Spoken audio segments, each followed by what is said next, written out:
اس طرح تلخ نوائی سے نہیں چلتا ہے کام، دنیا کا برائی سے نہیں چلتا ہے کام، دنیا کا برائی سے نہیں چلتا ہے۔ اور میرے بچوں کی عبادت بھی ہے اس میں شامل، میرے بچوں کی عبادت بھی ہے اس میں شامل، گھر فقط میری کمائی سے نہیں چلتا ہے، میرے بچوں کی عبادت بھی ہے اس میں شامل، گھر فقط میری کمائی سے نہیں چلتا ہے۔ اس وقت میں پہنچتا ہوں لکھنؤ کی سرزمین کا وہ علمی ادارہ جو القدیم الصالح والجدید النافع کی ترجمانی کرنے والا ادارہ، جس کے ملحقہ مدارس کی نگرانی اور ذمہ داری کی جن کے سر ہے بہت ہی ادب و احترام کے ساتھ حضرت مولانا کفیل احمد صاحب ندوی دامت برکاتہ العالیہ ہمارے بھی تشریف فرما ہے۔ میں آپ سے ملتمس ہوں آپ تشریف لائیں اور اپنے خیالات کا اظہار فرمائیں۔ الحمدللہ حمدا کثیرا طیبا مبارکا فیہ وصلی اللہ علی سیدنا مولانا محمد عبدہ ورسولہ رب صلی وسلم دائما علی سیدنا وحبیبنا مولانا محمد وعلی آلہ واصحابہ وازواجہ وذریاتہ واہل بیتہ اجمعین۔ فاعوذ باللہ من الشیطان الرجیم، بسم اللہ الرحمن الرحیم۔ لقد کان لکم فی رسول اللہ اسوۃ حسنہ وقال النبی صلی اللہ علیہ وسلم ترکت فیکم امرین لن تضلوا ما تمسکتم بہما کتاب اللہ و سنتی۔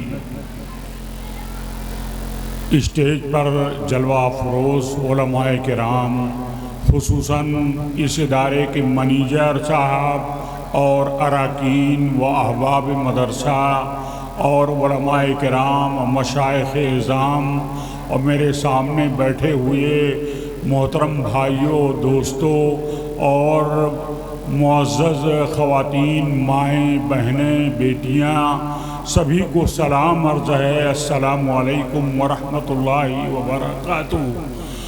ابھی میں نے قرآن کریم کی ایک آیت تلاوت کی ہے۔ اللہ رب العزت کا ارشاد ہے، تمہارے لیے رسول کی زندگی میں بہترین نمونہ ہے، تمہارے لیے رسول کی زندگی میں بہترین آئیڈیل ہے، تمہارے لیے رسول کی زندگی میں بہترین پیروی ہے۔ رسول پاک صلی اللہ علیہ وسلم، سرور کائنات صلی اللہ علیہ وسلم پر جتنے احکامات نازل ہوئے اور جتنی تعلیمات آپ کو دی گئیں، آپ صلی اللہ علیہ وسلم نے سب سے پہلے اس پر خود عمل کیا اور صحابہ کرام نے آپ کو دیکھ کر کے اس پر عمل کیا۔ جتنی تعلیمات ہو، ایمان ہو، اسلام ہو، نماز ہو، روزہ ہو، حج ہو، زکوٰۃ ہو، خیرات ہو، حسن اخلاق ہو اور عدل و انصاف ہو اور جہاد، ایثار و قربانی ہو، جتنی تعلیمات اللہ کے رسول کو دی گئیں، جتنی وحی نازل ہوئیں، اللہ کے رسول نے سب سے پہلے خود اپنا عملی نمونہ پیش فرمایا۔ دنیا میں اچھی باتوں کے کہنے والے کم نہیں ہیں، بہت سے لوگ ہیں جو اچھی اچھی باتیں کرتے ہیں لیکن ان اچھی باتوں پر خود عمل نہیں کرتے، خود ان کی زندگی کے اندر ان اچھی باتوں پر عمل نہیں کیا جاتا۔ لیکن سرور کائنات کی خصوصیت یہ ہے، جامعیت یہ ہے، آپ کی کاملیت یہ ہے کہ جو احکامات آپ کو جبریل امین کے واسطے سے ملے، آپ صلی اللہ علیہ وسلم نے اس پر سب سے پہلے خود عمل کیا اور عمل کے ذریعے آپ نے اپنا اسوہ اور اپنا نمونہ اور اپنا آئیڈیل چھوڑا۔ چند صحابہ کرام رضوان اللہ اجمعین، ام المومنین حضرت عائشہ صدیقہ رضی اللہ عنہا کی خدمت میں حاضر ہوئے اور آ کر کے عرض کیا کہ اماں جان ہمیں رسول پاک صلی اللہ علیہ وسلم کے معمولات بتا دیجئے، ہمیں اللہ کے رسول صلی اللہ علیہ وسلم کے اخلاق و عبادات بتا دیجئے۔ ام المومنین حضرت عائشہ رضی اللہ تعالی عنہا فرماتی ہیں کیا تم نے قرآن نہیں پڑھا؟ کان خلق رسول اللہ القرآن، رسول پاک صلی اللہ علیہ وسلم کے اخلاق ہماتن قرآن تھے۔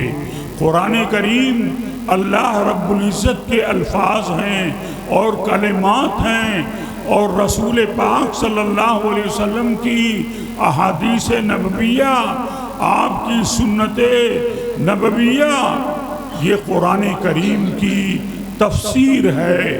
آپ نے فرمایا صلو کما رأیتمونی اصلی، تم نماز پڑھو جس طرح سے میں نماز پڑھتا ہوں، مجھ کو دیکھ کر کے تم نماز ادا کیا کرو۔ ایک مومن کے لیے، ایک مسلم کے لیے بڑی عظمت اور بڑی عزت کی بات ہے اور بڑے فخر کی بات ہے کہ ہمارے پیغمبر جو کہتے ہیں اس پر خود عمل کرتے ہیں۔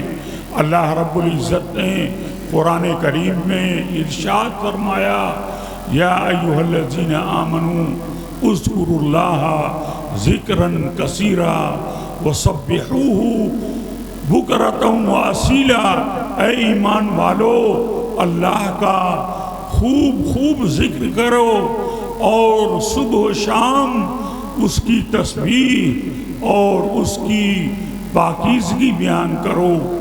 رسول پاک صلی اللہ علیہ وسلم کا کیا حال تھا؟ آپ صلی اللہ علیہ وسلم اٹھتے بیٹھتے، کھاتے پیتے، سوتے جاگتے، اللہ کا ذکر فرماتے۔ صبح ہوتی تو اصبحنا و اصبح الملک پڑھتے، شام ہوتی تو آپ امسینا و امسى الملک للہ پڑھتے۔ الغرض آپ کھاتے پیتے، اٹھتے بیٹھتے، سوتے جاگتے، ہر حال میں اور ہر آن میں آپ اللہ کا ذکر کرنے والے تھے، اللہ کا شکر ادا کرنے والے تھے۔ آپ صلی اللہ علیہ وسلم نے فرمایا کہ کتنے اچھے تھے میرے بھائی حضرت یونس علیہ السلام، کہ جب مچھلی کے پیٹ میں ان کو مچھلی نے نگل لیا تو اللہ رب العزت نے اس تاریکی کے اندر ان کے دل میں دعا کا الہام کیا، لا الہ الا انت سبحانک انی کنت من الظالمین۔ اس دعا میں توحید بھی ہے اور توحید کے ساتھ اللہ کی پاکیزگی ہے، اور اللہ کی پاکیزگی کے ساتھ اپنے قصور کا اعتراف بھی ہے۔ فرمایا اللہ کے رسول نے کوئی شخص کتنی پریشانی میں ہو، علم میں ہو، مصیبت میں ہو، اگر یہ اللہ کا ذکر کر لے تو اللہ تعالیٰ اس کی پریشانی کو دور فرما دیں گے، اس کی مصیبت کو، اس کے علم کو، اس کے حزن کو، اس کے غم کو دور فرما دیں گے۔ اللہ کے رسول بلندی پہ چڑھتے، اللہ اکبر کہتے، اللہ کے رسول پسی میں اترتے تو سبحان اللہ کہتے۔ اللہ کے رسول صلی اللہ علیہ وسلم ام المومنین حضرت عائشہ صدیقہ رضی اللہ عنہا فرماتی ہیں کہ اللہ کے رسول دائم الذکر تھے، ہمیشہ اللہ کو یاد کرنے والے تھے، اللہ کا ذکر کرنے والے تھے۔ کبھی اللہ کی حمد و ثنا کرتے ہوئے الحمدللہ کہتے، اور کبھی اللہ کے رسول سبحان اللہ کہتے، اللہ کی پاکیزگی بیان کرتے ہوئے۔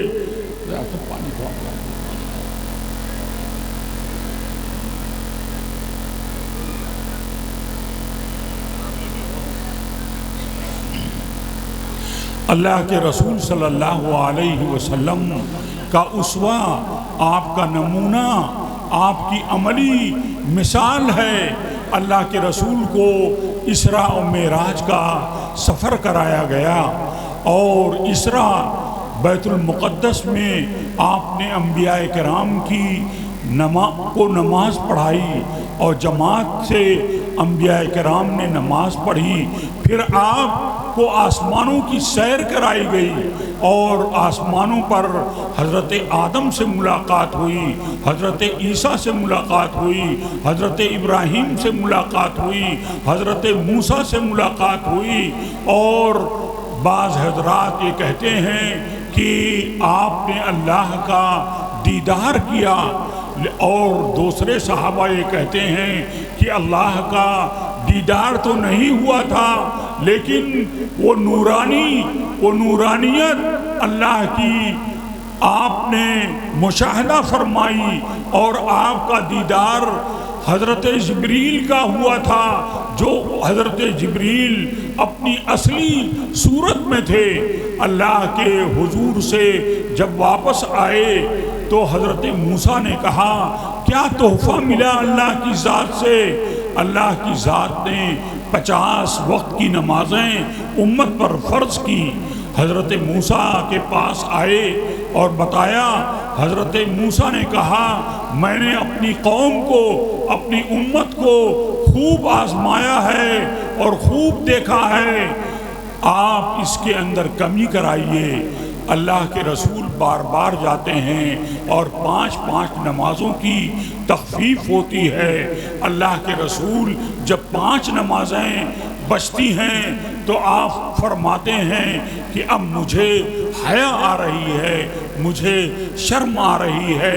اللہ کے رسول صلی اللہ علیہ وسلم نے فرمایا جو 5 وقت کی نمازیں پڑھے گا اس کو 50 وقت کی نمازوں کا ثواب ملے گا۔ اللہ کے رسول کا حال نمازوں کے سلسلے میں کیا تھا؟ کوئی پریشانی آتی، تیز آندھی چلتی، آپ مسجد کی پناہ لیتے۔ زندگی بھر آپ تہجد کی نماز ادا کرتے رہے، تہجد کی نماز آپ کی فوت نہیں ہوتی تھی۔ بعض محدثین تو یہاں تک کہتے ہیں کہ تہجد کی نماز اللہ کے رسول پر فرض تھی۔ میرے دینی بھائیوں، جس چیز میں آپ کو اللہ کا اسوہ، اللہ کے رسول کا نمونہ دیکھنا ہے تو اللہ کے رسول کی زندگی کا مشاہدہ کیجئے، اللہ کے رسول کی سیرت کو پڑھیے، اللہ کے رسول کی سنت کو سیکھیے۔ میرے دینی بھائیوں، اللہ کے رسول کا سب سے بڑا امتیاز یہ تھا کہ اپنی ذات کے لیے کبھی انتقام نہیں لیتے تھے، کبھی بدلہ نہیں لیتے تھے، یہاں تک کہ آپ دشمنوں سے بھی بدلہ نہیں لیتے تھے۔ اللہ کے رسول صلی اللہ علیہ وسلم مکے میں جب فاتحانہ داخل ہوئے تو کفار ڈرے ہوئے تھے کہ آج تو حساب لیا جائے گا، ہماری ظلم کا، ہمارے ستم کا آج حساب لیا جائے گا۔ لیکن اللہ کے رسول نے سب کو معاف کر دیا اور کہا کہ میں اسی طرح سے معاف کرتا ہوں جس طرح سے حضرت یوسف نے اپنے بھائیوں کو معاف کیا تھا۔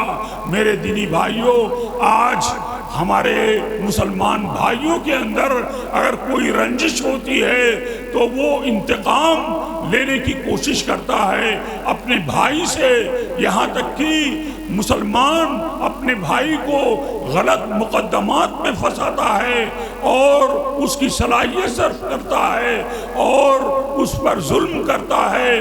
اور ہر ایک کو انسان کی یہ فطرت ہے، یہ کمزوری ہے کہ جب طاقت ملتی ہے تو اپنے دشمن سے انتقام لیتا ہے، اس کو مٹانے کی کوشش کرتا ہے۔ اللہ کے رسول کو جب قوت ملتی ہے، طاقت ملتی ہے اور شدت ملتی ہے اور صدمت ملتی ہے تو اللہ کے رسول کوئی انتقام نہیں لیتے۔ ایک چھوٹا سا واقعہ ہے، کسی غزوے سے واپس ہو رہے تھے، ببول کے نیچے آپ نے آرام کیا، اپنی تلوار لٹکا دی، ایک بدوی آیا اور آپ کی تلوار اٹھائی اور کہا کہ اے محمد، آپ کی آنکھ کھل گئی، کہا کہ اے محمد تم کو مجھ سے کون بچا سکتا ہے؟ اللہ کے رسول نے نہایت ہی سکون و اطمینان کے ساتھ کہا کہ اللہ مجھے بچائے گا۔ دشمن کے اوپر اللہ کے رسول کا رعب طاری ہوا، ایسا رعب طاری ہوا کہ وہ کپکپانے لگا، کانپنے لگا، لرزنے لگا۔ اللہ کے رسول نے اس کو معاف کر دیا۔ ایک یہودیہ نے دعوت کی اور گوشت میں زہر ملایا، وہ پکڑ کر کے لائی گئی، اس نے اپنے جرم کا اعتراف کیا، اللہ کے رسول نے معاف کر دیا۔ انتقام نہیں لیا، اپنی ذات کے لیے کبھی انتقام نہیں لیا، سوائے اس کے کہ آپ جہاد میں ہوں، آپ جہاد میں ہوں۔ اللہ کے رسول صلی اللہ علیہ وسلم کی سنت اور آپ کا منہج، آپ کا طریقہ ہمارے لیے عملی نمونہ ہے۔ میرے دینی بھائیوں، قرآن کا اعلان ہے ادخلوا فی السلم کافہ، اسلام کے اندر مکمل طور پر داخل ہو جاؤ۔ میں نے ایک حدیث پڑھی کہ میں تمہارے درمیان دو چیزیں چھوڑ کر کے جا رہا ہوں، ایک تو قرآن، دوسری اپنی سنتیں۔ ان دونوں چیزوں کو تم مضبوطی سے تھام لو، ان دونوں چیزوں کو تم مضبوطی سے تھام لو تو کبھی گمراہ نہیں ہو سکتے، کبھی راستے سے ہٹ نہیں سکتے، اسلام کے راستے سے کبھی کنارہ کش نہیں ہو سکتے۔ میرے دینی بھائیوں، اللہ کے رسول کی سنت اور اللہ کی دی ہوئی کتاب ہمارے درمیان میں موجود ہے۔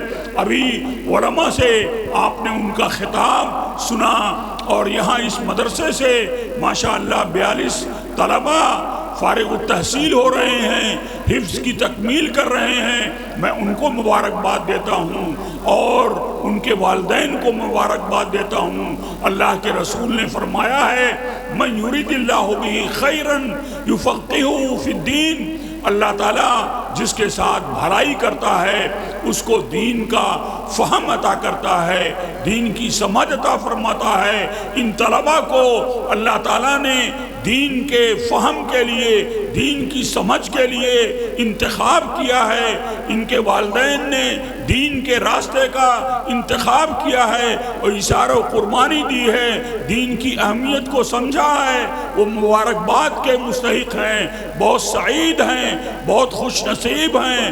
میں اس مدرسے کے سارے اساتذہ کو اور اس کے اراکین کو، اس کے احباب کو مبارکباد دیتا ہوں کہ آپ نے جو درخت لگایا ہے وہ اپنی زندگی میں اس کا ثمرہ آپ دیکھ رہے ہیں، اس کا پھل آپ دیکھ رہے ہیں۔ اللہ رب العزت ہمیں قرآن پر اور سنت نبویہ پر عمل کرنے کی توفیق عطا فرمائے۔ میں انہی چند کلمات پر اپنی بات ختم کرتا ہوں۔